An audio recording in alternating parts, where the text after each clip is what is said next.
अस्सलाम वालेकुम। आज अपनी गाड़ी में फ़िट करने लगा हूँ ये ट्रंक लिफ्ट स्प्रिंग। काफ़ी मज़े की चीज़ है और आप इस वीडियो को फॉलो करके किसी भी गाड़ी में इंस्टॉल कर सकते हो, क्योंकि मैंने काफ़ी तरीके ट्राई करने के बाद इनको फिट किया है। अब ये काम इस तरह करते हैं कि आपकी गाड़ी के ट्रंक को बना देंगे ऑटोमेटिक। मीनवाइल आपका ट्रंक जैसे ही अनलॉक होगा ये उसको ऑटोमेटिकली काफ़ी स्मूथली खोल देंगे, आपको मैनुअली खोलने की ज़रूरत नहीं पड़ेगी। अब ये जो ऑटो ट्रंक ओपन का फीचर है, ये तकरीबन हाई एंड गाड़ियाँ या लग्जरी गाड़ियाँ उनमें आता ही आता है फैक्ट्री फिटेड, लेकिन इन स्प्रिंग की हेल्प से आप अपनी गाड़ी में इसको लगा सकते हो।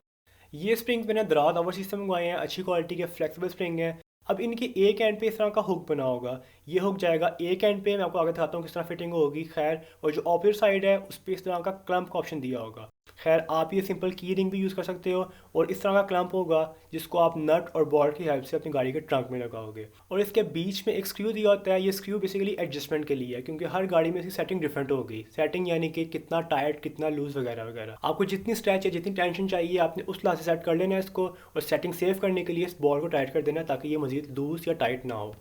अब इन स्प्रिंग को फिट करना काफ़ी सिंपल है और आप लिटरली 5 मिनट से भी कम में इनको फिट कर सकते हो बगैर कोई टूल यूज़ किए। तो पहले मैं आपको ये दिखाऊंगा कि इसको नॉर्मली किस तरह फिट करते हैं और फिर बताऊंगा कि मैंने इसको किस तरह फिट किया। मीन वाइल आप दोनों तरीके फॉलो कर सकते हो, वट एवर सूट्स यू। अब नॉर्मली इसको फिर इस तरह करते हैं कि जो ट्रंक का आर्म होता है वहाँ ये क्लम्प आता है और क्लम्प के साथ जुड़ता है ये कीरिंग वाला हिस्सा इस नट और बॉल्ट की हेल्प से। ये साइड होगी फिक्स और जो लेफ्ट साइड होती है इसकी हुक वाली साइड, वो बॉडी होल्स होते हैं अक्सर गाड़ियों में, सिटी में, टोला में वगैरह वगैरह। मेरी गाड़ी में नहीं है। जो हुक वाली साइड होती है वो यहाँ लग जाएगी इन बॉडी होल्स में। और ये कुछ इस तरह का सेटअप बन जाएगा। लेफ्ट साइड पे हुक ने लॉक किया हुआ है और राइट साइड पे क्लम्प ने। अब ये काम इस तरह करता है कि जब अपनी गाड़ी का ट्रंक बंद करोगे तो जो स्प्रिंग्स है वो अंडर लोड आ जाएंगे, स्ट्रेच हो जाएंगे। जैसे ही अपनी गाड़ी का ट्रंक अनलॉक करोगे तो वो स्प्रिंग्स ही आपकी गाड़ी के ट्रंक को इजीली खोल देंगे, टेंशन फ्री होने के लिए। That's it. लेकिन अब मसला ये था कि मेरी गाड़ी में यहाँ ऊपर बॉडी होल्स नहीं थे। अक्सर गाड़ी में होते हैं, आपको शो हो रहे होंगे पिक्चर्स में। मेरी गाड़ी में नहीं थे। मैंने काफ़ी कॉम्बिनेशन ट्राई किए, लिटरली मैंने कुछ 6-7 कॉम्बिनेशन ट्राई किए, लेकिन कोई भी ऐसे काम नहीं किया। कुछ स्प्रिंग को बेंड कर रहे थे या फिर कुछ टकरा रहे थे ट्रंक के ओपन या बंद होने पर। तो मैंने चूज़ किया काफ़ी यूनिक पॉइंट है ये वाला, जहाँ ये वायर क्लम्प लगे होते हैं। ये एक नीचे भी है और एक ऊपर भी है। सेम गोes फॉर लेफ्ट साइड, यहाँ भी ये दोनों साइड्स पे हैं। परफेक्ट। अब इस स्प्रिंग का ये वाला एंड तो मैं यहाँ फिट कर लूँगा इजीली, कोई इशू नहीं है। लेकिन मसला ये है कि मैं इसका हुक कहाँ लगाऊंगा जो इसका ऑपोजिट एंड है। अब अक्सर गाड़ियों में इस कार्पेट के पीछे बॉडी होल्स होते हैं, रिबॉन्ड की पिक्चर में अटैच कर दूंगा। इसके अलावा भी अक्सर गाड़ियों में ये होल्स होते ही होते हैं, आप ये यूज़ कर सकते हो। अगर नहीं तो टेल लाइट के पीछे अक्सर जगह पे यहाँ बॉल्स लगे होंगे, जैसे एक ये है, यहाँ नीचे बैक साइड पे भी है। लेकिन मेरी गाड़ी में जो ऊपर वाला है ये वाला, ये काफ़ी आइडियल पोजीशन में है। लेकिन मसला ये है कि अगर मैं इस पर लगाता हूँ ये हुक इस तरह, तो ये ईजिली स्लिप कर जाएगा और डैमेज भी कर सकता है पेंट को, क्योंकि ये काफ़ी टेंशन में होता है स्प्रिंग टाइट होने के बाद। अब इस मसले को हल करने के लिए मैं काफ़ी मज़े की चीज़ कर रहा हूँ। बेसिकली ये बैटरी के टर्मिनल का वायर होल्डर है, ईजिली अवेलेबल होता है और इसका साइज़ और इसकी जो शेप है वो आइडियल है हमारे लिए, क्योंकि एक साइड यहाँ फिक्स हो जाएगी इस तरह और जो इसकी ऑपोजिट साइड है वहाँ ये हुक परफेक्ट फिट आएगा और ज़रा स्लिप नहीं होगा। परफेक्ट। अब इस स्प्रिंग का ऑपोजिट एंड मैं यहाँ ऊपर नहीं लगा रहा, क्योंकि ऊपर लगाया तो जब ये खुलेगा, बंद होगा, रबर को टच होगा, इसको उतार देगा या डैमेज कर देगा ऑन द लॉन्ग एंड। इसलिए मैं यूज़ कर रहा हूँ नीचे वाला होल। इसके लिए मैंने वायर क्लम्प रिमूव कर लिया है। इसकी खैर है बाद में जिप टाइप से लगा लेंगे। और इस स्प्रिंग को लेफ्ट नहीं राइट साइड पे लगाना है, क्योंकि राइट साइड से ही हमारा जो जॉइंट है वो स्ट्रेट बनेगा। अगर लेफ्ट पे लगा दिया तो ये खुलने बंद होने पे स्प्रिंग को बेंड करेगा। उसकी खैर इतना मसला नहीं है, लेकिन ये डैमेज कर देगा टकरा टकरा के इस पूरी स्ट्रिप को। अब उस स्प्रिंग को ट्रंक से जोड़ने के लिए एक लास्ट यूनिक चीज़ यूज़ किया है और वो है ये मेटल स्ट्रिप, जो कि जो नॉर्मल लॉक्स होते हैं कैबिन के, उसकी मेटल स्ट्रिप है ये वाली। ये काफ़ी यूनिक फिट था और एक परफेक्ट फिट था हमारे काम के लिए। इसको मैंने हल्का सा बेंड कर लिया दी शेप में इस तरह। काफ़ी सॉफ्ट होती है, आप इजीली कर सकते हो, इतनी कोई हार्ड नहीं होती। अब इसको बेंड करने का मकसद ये था कि जब स्प्रिंग मूव करे तो कहीं टकराए ना, एक हल्का सा गैप आ जाए। मैं आपको आगे चलकर दिखाऊंगा कि ये कितना हेल्पफुल था। अब इसको इंस्टॉल करना है, असेंबल करना काफ़ी सिंपल और फन है। सिंपल मैंने स्क्रू लिया, उसमें एक वॉशर रखनी है, सिंपल जो मेटल पीस है हमारा कस्टम, और उसके ऊपर लगा देना है एक बोल्ट।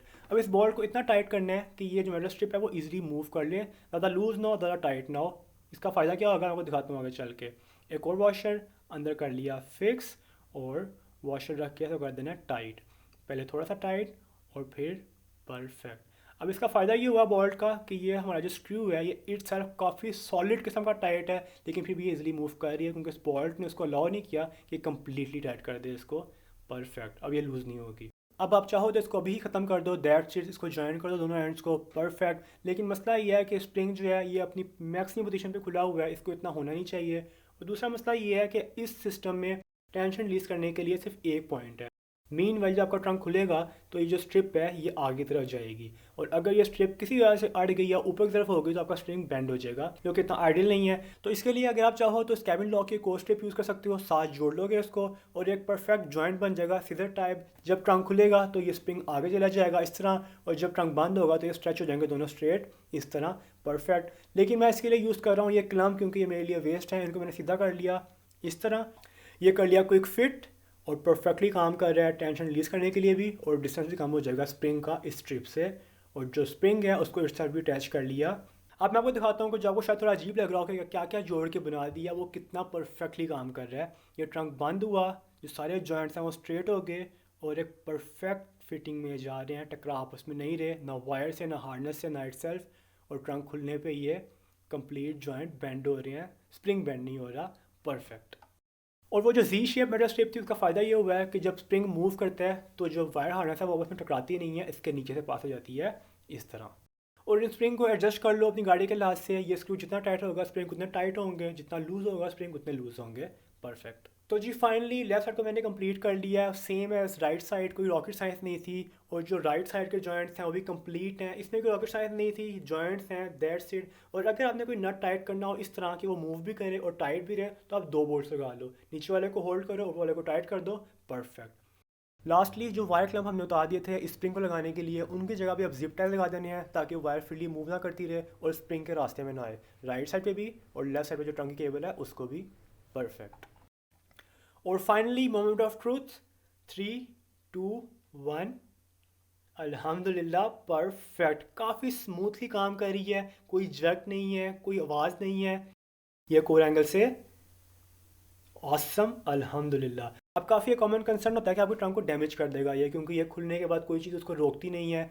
तो ये भी एक मिथ समझ लो, क्योंकि असल में इसका मसला अभी गाड़ी के अंदर ही हल है, क्योंकि यहाँ एक रबड़ दिया होता है ऑलरेडी, और इसका मकसद यही है कि जो हल्का सा जर्क आता है, हल्का सा इम्पैक्ट है, उसको ये अब्जॉर्ब कर ले। तो अगर आपका ट्रंक एबनॉर्मली खुलता है तो अपनी गाड़ी के रबड़ चेक करो, वो लाजमी मिसिंग होंगे। अब मैं बताता हूँ आपको इसकी प्राइस वगैरह, ये चीज़ें आपको नज़र आ रही हैं, क्लम्प स्क्रू वगैरह, ये कंप्लीट पैक था, ये मुझे कॉस्ट किया ऑलमोस्ट 1400 का। और जो मैंने स्क्रूज अलग से लिए हैं नट बोल्ट वगैरह, वो मुझे कॉस्ट किए ऑलमोस्ट 200 के, तो तकरीबन टोटल 1600 का मुझे ये काफ़ी कमाल का मॉडल मिल गया। That's it, thanks for watching, अल्लाह हाफिज़।